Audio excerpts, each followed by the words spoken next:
Aula prática de sistema genital masculino, aulinha rápida para você assistir antes de estudar a prática no laboratório de anatomia da sua faculdade.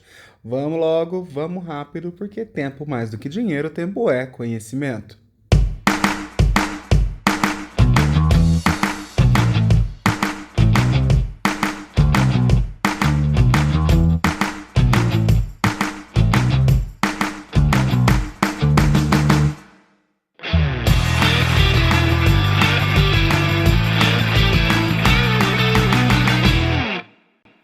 E antes de começar a aula de hoje, clica aqui em inscrever-se, ativa o sininho para notificação e já deixa um like aí se você já é meu aluno e sabe que o vídeo vai te ajudar na prova. Se você ainda não é meu aluno e é a primeira vez que você está aqui no canal, considere deixar o seu like se esse conteúdo agregar no seu conhecimento de alguma maneira. Vamos lá! Pessoal, a linha rápida hoje, aula prática de sistema genital masculino, e eu vou começar a aula mostrando aqui essa hemipelve, que é uma peça que comumente você vai encontrar em um laboratório de anatomia. Observa aqui uma hemipelve, primeira coisa que eu preciso saber, o que é anterior, o que é posterior. Consigo identificar aqui pubis e isquio e aqui o sacro posteriormente. Percebam aqui que essa peça ela possui um corte sagital mediano, onde eu consigo ver uma vista medial. Vou começar aqui, sem esse corte, consigo visualizar aqui externamente o pênis e o escroto. Dentro do escroto, consigo identificar o testículo, que é envolto por uma membrana fibrosa, denominada de túnica albugínea, em coloração levemente azulada. O que eu preciso saber a respeito do testículo? O testículo é um órgão que vai se originar dentro da cavidade abdominal. E aí, durante o desenvolvimento fetal, ele vai fazer o quê? Ele vai descer até o escroto, processo chamado de descenso testicular.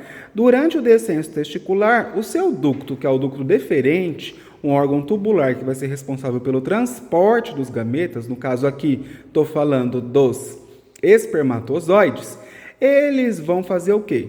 Ele vai acabar acompanhando o testículo até o seu órgão de destino, que vai ser o escroto. Então, observa aqui o testículo com seu polo superior. O testículo é um órgão ovoide achatado lateralmente. Envolvendo aqui posteriormente o testículo, eu vou observar o epidídimo. Então, aqui a cabeça do epidídimo, o corpo do epidídimo, a cauda eu não consigo visualizar, e o ducto deferente. Vou conseguir observar aqui a artéria testicular e início aqui da formação do plexo pampiniforme, que vai acompanhar o ducto deferente, vai cruzar a bexiga superiormente e vai se dirigir posteriormente, se encontrando com a vesícula ou glândula seminal. O ducto deferente vai sofrer aqui uma dilatação. Nessa região dilatada vai ser chamada de ampola, ampola do ducto deferente, e vou conseguir visualizar aqui a glândula seminal. Percebam que o ducto deferente ele vai cruzar aqui superiormente o ureter também. Aqui eu vejo o ureter que vai desembocar na bexiga urinária. Abaixo da bexiga urinária vou conseguir visualizar a próstata. Retirando aqui, corte sagital mediano, agora vista medial, consigo visualizar sínfise púbica, bexiga urinária, consigo observar aqui nessa peça de bexiga urinária a desembocadura do ureter, que vai formar depois o trígono vesical, quando eu juntar com o outro lado o outro ósseo do ureter, direito e esquerdo, e ósseo interno da uretra, formando um trígono vesical. E a partir daqui eu consigo visualizar quem? A uretra. Uretra que possui uma porção aqui dentro da bexiga intramural, dentro da próstata, uretra prostática. Quando passa pelo assoalho pélvico, uretra membranácea, e já dentro do corpo esponjoso, uretra esponjosa. Na região da glândula, a uretra esponjosa tem uma leve dilatação, chamada aqui nessa região de fossa navicular. Agora sim, não sei se vai estar focando. Tudo bom? Fossa navicular. Muito bem. Percebam que na região de assoalho pélvico tem uma pequena glândula, que é a glândula bulbo-uretral, que vai desembocar aqui já na uretra esponjosa. Função da glândula bulboretral. Ela vai produzir um fluido, que é o fluido pré-ejaculatório, que vai ter a função de neutralizar o pH da uretra, que é um pH ácido devido à presença de urina. Então, para a sobrevivência dos espermatozoides, eu preciso primeiro corrigir esse pH neutralizando, e quem vai fazer isso vai ser o fluido das glândulas bulbo-uretrais. Nessa peça, o que eu consigo observar com relação aos órgãos internos é isso. Tudo bem que eu já falei do testículo, que é externo, né? Com relação ao pênis, eu consigo identificar aqui corpo esponjoso do pênis inferiormente, que possui uma dilatação na sua extremidade. Essa dilatação é denominada de glande. Vai ser aqui, na glande, que eu vou observar um orifício, que é o ósteo externo da uretra. E superiormente eu vou conseguir observar o corpo cavernoso nessa peça aqui, representado na cor lilás. Coroa da glande, pele que envolve o pênis, é denominada de prepúcio. Então, aqui na pinça eu estou demonstrando o prepúcio, que é essa pele que recobre a glande. Em indivíduos circuncisados, esse excesso de pele é retirado e a glande fica exposta permanentemente.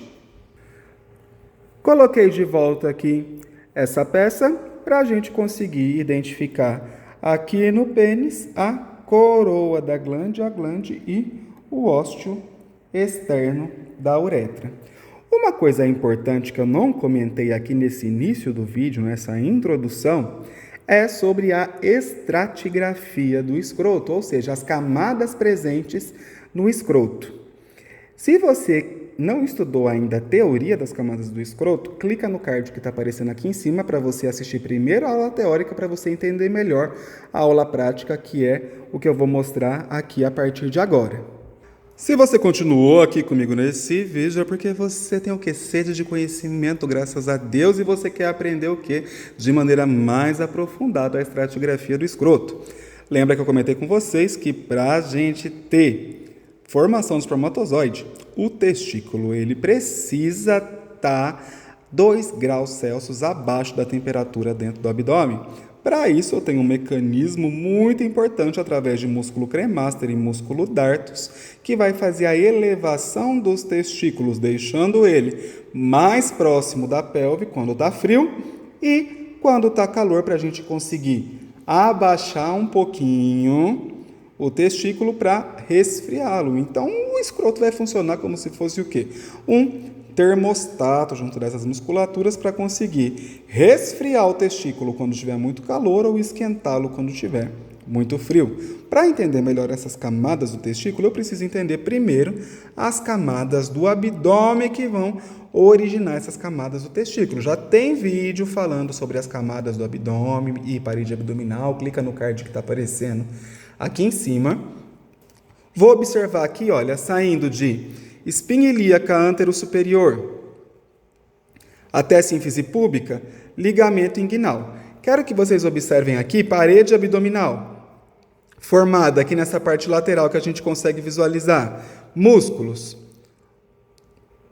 oblíquo externo, oblíquo interno e músculo transverso do abdômen. Aqui eu vejo o músculo oblíquo externo com a sua aponeurose.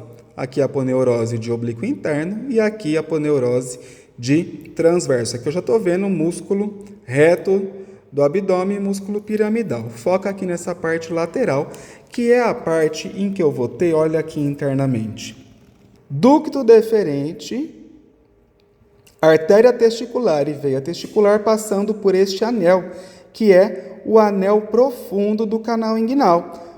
Vou conseguir observar que este canal vai se abrir externamente aqui em um outro anel, que é o anel inguinal superficial, onde eu vou ter ducto deferente, artéria testicular e veia testicular atravessando. A veia testicular vai se formar através desse plexo venoso chamado de plexo pampiniforme.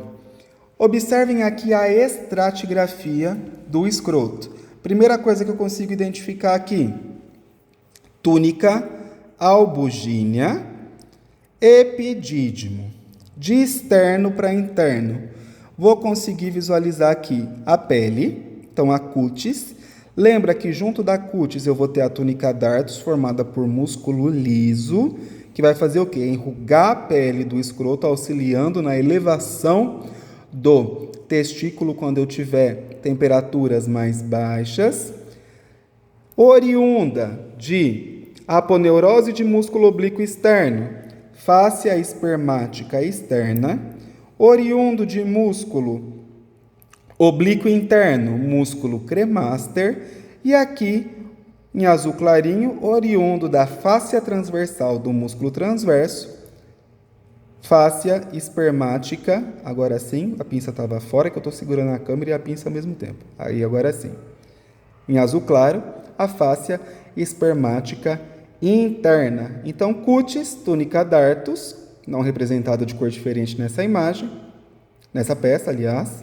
Fáscia espermática externa, cremaster, fáscia espermática interna. Esse clarinho aqui está representando a túnica vaginal, que vai ter um folheto parietal e um folheto visceral em contato com o testículo. Entre eles eu tenho aqui um espaço, tá bom? Da onde que vem a túnica vaginal? Do peritônio. Quando, durante o descenso testicular, essa cavidade entre a túnica vaginal, camada parietal e camada visceral, ela permanece com a cavidade peritoneal, eu posso ter líquido peritoneal descendo e ficando acumulado nessa cavidade, que é o caso que a gente conhece como hidrocele. Com relação à varicocele, eu explico melhor sobre a drenagem e vascularização das gônadas no card que está aparecendo aqui em cima, e aí eu relaciono a anatomia com a clínica, justificando o porquê da varicocele ser mais comum no testículo esquerdo. Finalizando, consigo ver o pênis aqui nessa peça. Então, aqui estou mostrando ramos profundos, veia dorsal profunda do pênis, artéria dorsal do pênis e nervo dorsal do pênis. Quando eu retiro essa peça, eu vou conseguir identificar aqui os dois corpos cavernosos, superiormente o corpo esponjoso inferiormente, onde eu consigo inclusive visualizar a uretra. Então, dois corpos cavernosos e um corpo esponjoso. E observo aqui, lateralmente ao corpo cavernoso, o início da formação do músculo isquio cavernoso. Para entender melhor sobre o músculo isquio cavernoso, bulbo esponjoso e demais músculos do períneo e da pelve, clica nesse outro card aqui em cima, vai lá na playlist de sistema urogenital, que tem bastante vídeo bacana, principalmente dos conteúdos mais difíceis. E essa foi a aula de hoje, podem sair para o intervalo. Hoje a merenda vai ser bolo de fubá. E até o próximo vídeo!